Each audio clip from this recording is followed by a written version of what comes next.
Dans le souci de participer à la formation et à l'extase intellectuelle des élèves et étudiants de la région du Poro, la coordination de la Fédération estudiantine et scolaire de Côte d'Ivoire du Poro a organisé ce mercredi 27 octobre 2021 au Centre culturel de Korogo une activité dénommée la Journée du Livre. Il s'agit d'une conférence qui a porté sur le thème « Quelle compréhension de l'œuvre pour le bonheur des miens » de Maker Eti. Conférence animée par l'écrivain lui-même qui débuta avec l'hymne national. Mesdames, Messieurs, sans transition, que nous allons comme un seul homme nous tenir debout pour qu'ensemble nous puissions scander l'hymne national de notre pays.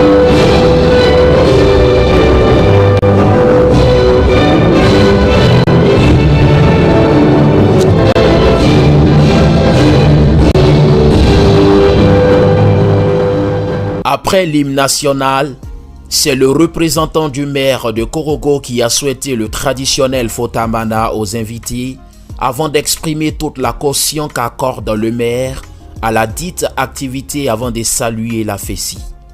Je voudrais, au nom du maire de la commune de Korogo, M. Lazani Koulibaly, vous souhaiter le traditionnel Fotamana. Le maire n'a pu être présent pour des raisons de calendrier. Mais vu l'importance de cette activité, il a voulu coûte que coûte que nous soyons là. Ces étudiants sont conscients du fait que leurs petits frères, leurs petites sœurs doivent avoir une formation de qualité. C'est pourquoi ils se sont donné corps et âme pour faire venir l'auteur du livre Pour le bonheur des miens. Et c'est une œuvre qui est au programme. Cette conférence va certainement vous aider, vous qui êtes en terminale. Le maire voudrait donc remercier le conférencier qui a bien voulu se déplacer jusqu'à Korogo pour donner cette formation à nos cadres de demain. Je voudrais donc finir par remercier le conférencier et surtout la FESI pour cette belle initiative. Fasse Dieu que tout se passe bien et que Dieu soit avec chacun de nous. Monsieur Zézé Ziane Pierre, alias Gon Koulibaly, coordinateur régional de la FESI du Poro et président du comité d'organisation, s'est exprimé pour communiquer sur la motivation de l'effectivité de la dite activité. Mesdames et messieurs, je voudrais, avant tout propos, vous inviter à observer une minute de silence en la mémoire de l'élève Koulibaly Affiné, arraché brutalement à notre affection le vendredi 8 octobre dernier. Merci.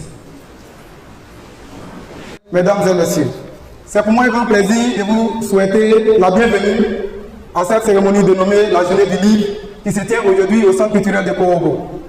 Je voudrais exprimer mes chaleureux mots de bienvenue. J'espère que cette cérémonie répondra à vos attentes. Je voudrais vous dire, à ma qualité de président du comité d'organisation, toute la joie et la satisfaction de mes collaborateurs de vous savoir si nombreux. La cérémonie qui nous réunit cet après-midi est d'une grande importance, dans la mesure où l'éducation est un droit fondamental et constitue un moyen efficace de la promotion de la connaissance et de former l'élite de demain. C'est pourquoi le secrétaire général national de la FESI, Saint-Clair Allah, n'a hésité de passer son mandat sur le sceau de zéro violence pour la promotion de l'excellence. Parlant du livre, l'écrivain français Victor Hugo dit en ces termes: lire, c'est boire et manger. L'esprit qui ne lit pas maigrit comme le corps humain qui ne mange pas. En d'autres termes, la lecture est importante car elle permet d'agrandir notre culture. Je voudrais que nous ayons en ces circonstances si solennelles une pensée spéciale pour l'écrivain Maker Eti qui a accepté d'effectuer le déplacement malgré son calendrier chargé. Ce grand homme littéraire anime aujourd'hui une conférence relative à son propre ouvrage dont le thème est « Quelle compréhension de l'œuvre pour le bonheur des miens ». Chers maîtres, merci pour l'estime accordée aux enseignants et aux enseignés de la belle cité du Poro. C'est sur ces mots que je voudrais souhaiter plein succès à cette journée du livre qui constitue à la fois le lancement d'une caravane régionale de sensibilisation sur l'importance de la lecture. Que Dieu bénisse l'école ivoirienne, pour que vive la FESI, je vous remercie. À la suite du président du comité d'organisation, c'est le représentant de M. Saint-Clair Allah, secrétaire général national de la FESI venu depuis Bouaké, pour délivrer son adresse. C'est avec un grand plaisir que je me tiens sur ce pupitre représentant le national Alain Sinclair, secrétaire général national de la FESI, Fédération estudiantine et scolaire de Côte d'Ivoire. Porté par ses pairs du continent africain à la tête de la CESA, Confédération estudiantine et scolaire d'Afrique, qui regroupe en son sein 36 pays d'Afrique avec pour même vision celle de la non-violence et la promotion de l'excellence dans nos établissements africains. Le secrétaire général national, dès son élection à la tête de cette structure, la FESI, n'a cessé de prôner la non-violence et de promouvoir l'excellence dans nos différents établissements publics et privés. Pour matérialiser cette vision, il a organisé plusieurs activités, parmi lesquelles le séminaire de Yamoussoukro qui a réuni tous les membres de son bureau exécutif afin d'adopter une matrice d'action et de trouver un mécanisme efficace qui permettra de lutter contre les congés anticipés dans nos établissements. Le secrétaire général national, soucieux du bon fonctionnement de l'école ivoirienne, a plusieurs fois réclamé et demandé au ministère de l'Éducation nationale et de l'alphabétisation la tenue des états généraux de l'école ivoirienne afin de trouver des solutions aux problèmes qui minent l'école ivoirienne. Dieu merci, la ministre Maria Toukone a fait droit à notre requête. Je ne peux terminer mes propos sans remercier Madame Traoré qui n'a ménagé aucun effort pour nourrir les élèves durant les épreuves écrites des différents examens. Je tenais vraiment à vous dire merci et à continuer à prendre soin de nos petits frères. Merci, je vous remercie. La députée de Korogo Commune, l'honorable Madjara Koulibaly Tchegbana, quant à elle, s'est faite représenter par une non moins charismatique. Elle exprima tous les encouragements de l'honorable à la FESI pour la tenue de l'activité qualifiée de salutaire. C'est avec honneur que je prends la parole ce soir au nom de la marraine de cette cérémonie, l'honorable Koulibaly Madjara Di Tchegbana, pour vous saluer et vous traduire ses sincères remerciements à toutes les personnes présentes ici ce soir. Oui, l'événement qui nous rassemble aujourd'hui est salutaire et très important, car il s'agit, à travers cette conférence, de faire la promotion de la lecture en milieu scolaire. Consciente du préoccupant rang international qu'occupe notre pays au niveau de l'éducation et aussi consciente du défi à relever pour être parmi les meilleurs, l'honorable Madjara Koulibaly Di Tchegbana ne peut que se réjouir de la FESI pour cette belle initiative et surtout pour leur grand esprit de responsabilité, car leur action se traduit évidemment par le thème de cette année scolaire que je cite. Soyons des citoyens responsables pour une école de qualité. Pour terminer, le souhait le plus ardent de l'honorable Koulibaly Madjara Di Tchegbana est que les élèves de la région du Poro s'intéressent plus à la lecture, afin qu'ils soient les plus outillés à la littérature et que nous soyons toujours parmi les meilleurs au plan national. Que la grâce de Dieu soit avec nous. Je vous remercie. Au terme du discours, place à la conférence sur le thème « Quelle compréhension de l'œuvre pour le bonheur des miens » de Maker Eti. Prenant la parole, l'écrivain Maker Eti a tenu à remercier sincèrement cette initiative de la FESI avant de démystifier le thème de la conférence. Je voudrais aussi remercier la FESI parce que franchement, il y a quelques années, quand on dit la FESI, on a peur. Le nom FESI était rattaché à des défauts. FESI, c'est la violence. FESI, c'est l'intolérance. En tout cas, la réputation n'était pas bonne. Et aujourd'hui, d'Abidjan, je reçois un coup de fil invitation. Qui est l'invité? Qui est l'hôte? C'est la FESI. J'ai dit bravo. Et quand j'ai fait mon poste, que je m'en vais à Korogo sur l'invitation de la FESI, tous ceux qui ont commenté étaient heureux. Mais en fait, beaucoup ne sont pas au courant que la FESI a changé, j'allais dire, de vision, de conception. Et quand j'ai écouté le représentant du secrétaire national, j'étais vraiment fier. Je voudrais qu'on salue la FESI fortement également. une FESI qui rassemble, qui participe au projet d'éducation de la nation, c'est vraiment à saluer. Et évidemment, saluer Zézé, qui s'est battu pour qu'il soit là. C'était mon élève à Divo. Tout commence par la lecture. La lecture. S'il était ministre de l'Éducation nationale, au CPN, on ne faisait rien d'autre que l'écriture et la lecture. Depuis le jardin, écriture, lecture, dessin. Les autres matières vont s'ajouter au fur et à mesure. CP2, CE1. Mais quand la base est bien posée, tout suit. Pour faire une maison, il faut faire la fondation. N'est-ce pas? Donc pour que l'éducation soit une réussite, il faut une fondation. Cette fondation, c'est la lecture. Charles de Gaulle dit, la lecture est la meilleure école du commandement. À l'école, ce qu'on apprend, c'est l'instruction. Mais l'instruction, c'est rien du tout. Ce qui est au-dessus de l'instruction, c'est la culture. Quand on dit que cet homme est cultivé, ça veut dire qu'il sait un peu de tout. Le représentant du maire nous disait qu'en pays, c'est il faut le grand frère éduque le petit frère. Je viens d'apprendre. Je l'ai su en venant à une conférence. C'est tout. La culture, c'est tout ce qu'on ajoute après avoir été formé à l'école. Il y a des gens qui parlent, on veut les écouter jusqu'au matin. On est heureux, ils sont cultivés. Quel que soit le domaine que vous allez toucher, ils ont quelque chose à dire. Le but de ce roman, c'est de parler des mots qui minent l'école ivoirienne. C'était un roman satirique. Il parlait de tous les acteurs, démontrer que chacun a sa part de responsabilité dans le déclin de nos systèmes scolaires.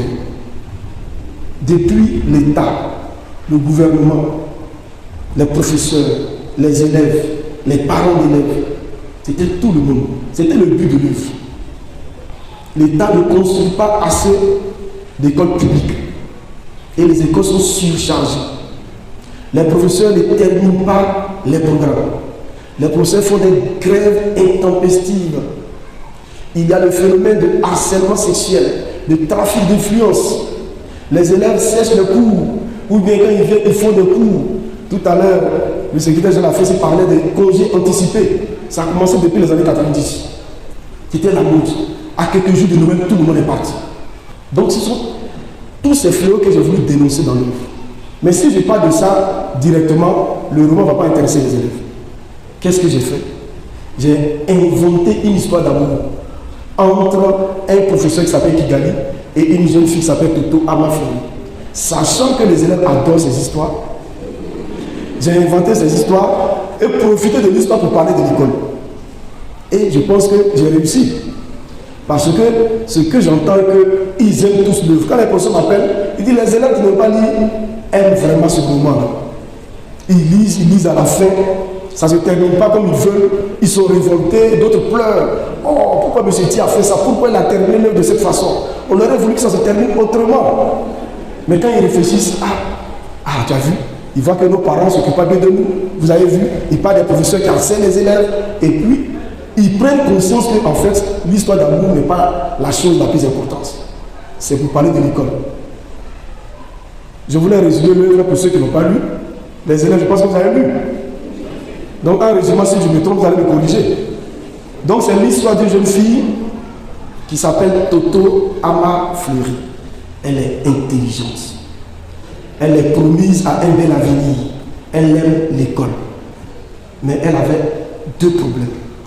Le premier problème, ça, j'allais dire, c'est évident, est que ses parents sont pauvres.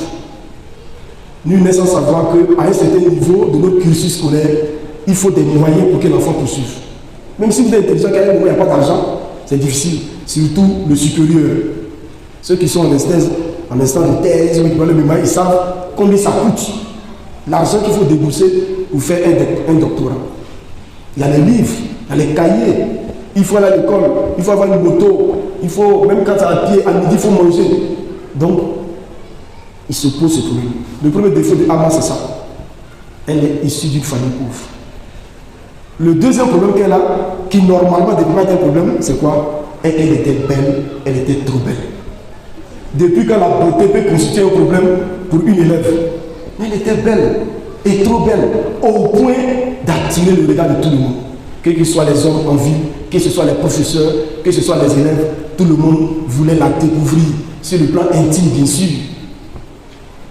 Et donc, sincèrement, elle aimait un monsieur qui s'appelle Kigali, un professeur, avec qui elle a une aventure. À un moment, le professeur dit, ah, la loi dit, un professeur ne doit pas sortir avec son élève. Donc, il a mis fin à leur relation. Ça l'a choqué, ça l'a bouleversé. Il avait raison, mais ce qu'on lui reproche est qu'il devait se souvenir de cette loi avant d'aller avec la fille. Mais c'est quand il a fini que tout d'un coup, il s'est rappelé qu'il y a une loi qui interdisait cela. Ceux qui ont lu, comment s'appellent les villes du roman? Exemple, il y a une ville qui s'appelle Boigny-Kro, il y a une ville qui s'appelle Baboka, il y a une ville qui s'appelle Adodougou. Quand vous écoutez, vous faites attention.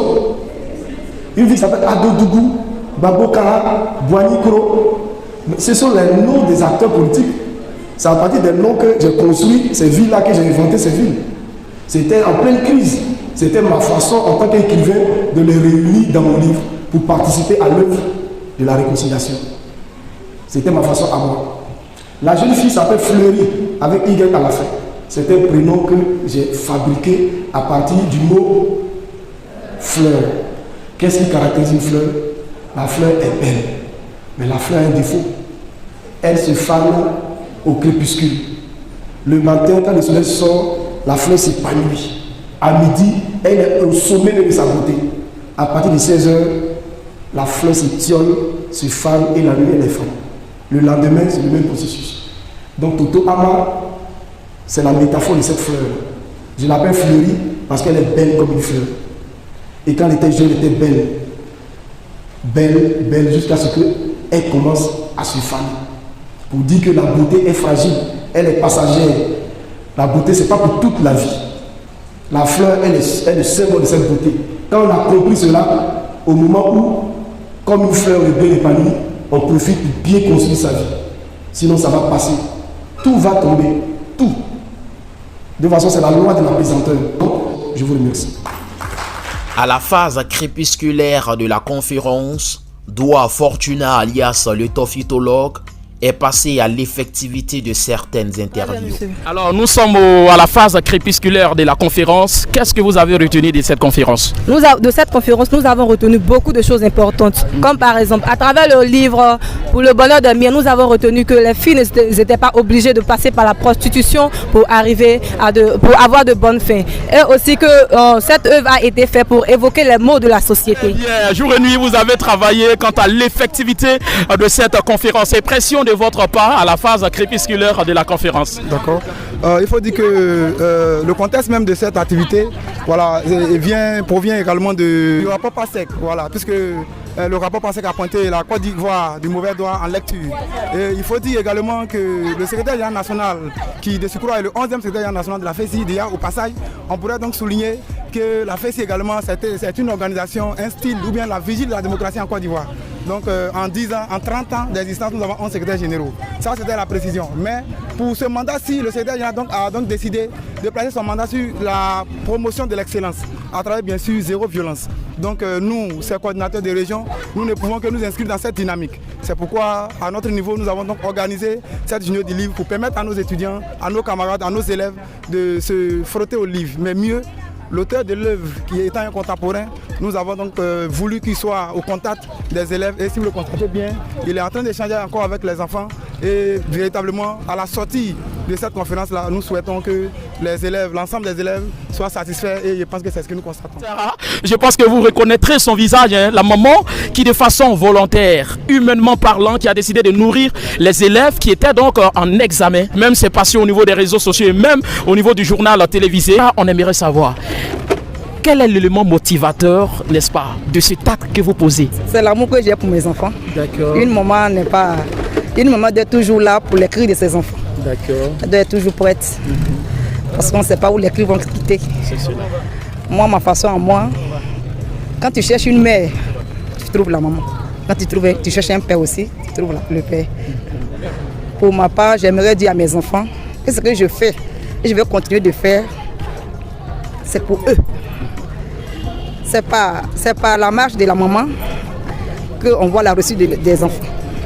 Une mère souffre pour ses petits, pour que demain on puisse l'appeler avec un nom qu'il mérite. C'est sûr. J'épuise ma force aux enfants. Même si c'est 1 kilo de riz, je mets dans la main de Dieu que cette année, je puisse avoir pour mes enfants, pour leur venir en aide. Oh, très bien. Alors, quelle impression de votre part à participer à une telle cérémonie et surtout à représenter le plus grand patron, bien évidemment, de la FESI? Il faut dire que c'est un sentiment de joie parce qu'avoir une telle initiative, c'est pas du tout facile. Vu le contexte régional, c'était pas évident. Et depuis le premier jour où il m'a parlé de cette activité, j'ai crié waouh, qu'il fallait foncer, prendre tous les risques pour tenir cette activité. Maintenant, quand tu as représenté le secrétaire général national, c'est un lourd fardeau parce qu'en tant que coordinateur, c'est un très lourd fardeau. Mesdames, Messieurs, je le disais tantôt, nous sommes à la phase crépusculaire de la journée du livre organisée par la coordination de la Fédération estudiantine et scolaire de Côte d'Ivoire pour le compte de la région du Poré. Et là, nous sommes en compagnie de la présence effective de M. Maké Eti, l'auteur de l'œuvre pour le bonheur des miens. Bonsoir, monsieur l'auteur. Bonsoir. Tu as l'impression de votre part, parce que là, vous êtes passé dans plusieurs endroits. Quel est votre mot par rapport à la mobilisation d'abord? Oui, bon, c'est extraordinaire. Parce qu'il y a quelques années, lorsqu'on parle de conférences, les gens ne sont pas intéressés. Mais ce qu'on a vu ici comme ailleurs, au collège, au lycée Oufoué-Boigny, ou bien au collège Nafitini, les élèves étaient mobilisés et c'est extraordinaire. Aujourd'hui encore ce soir, ils étaient là. C'est bon signe qu'il y a quelque chose qui se passe et que l'avenir est prometteur. D'accord. Merci infiniment. Alors, dernière intervention de votre part, il va s'agir de donner des conseils à vos petits frères, disons même vos enfants qui sont présentement sur le banc quant à la question de la lecture à l'école. Oui, le constat est général. Nos enfants ne lisent pas assez. Il faut qu'ils comprennent que la lecture, surtout pour nous, enfants du pays sous-développés, c'est notre dernière chance de nous sortir de cette robe de colonisé là. Il faut qu'ils comprennent. On a fait la politique, on a connu la guerre. Et si on essayait la lecture? C'est mon dernier mot. Merci infiniment. Merci et puis bon retour.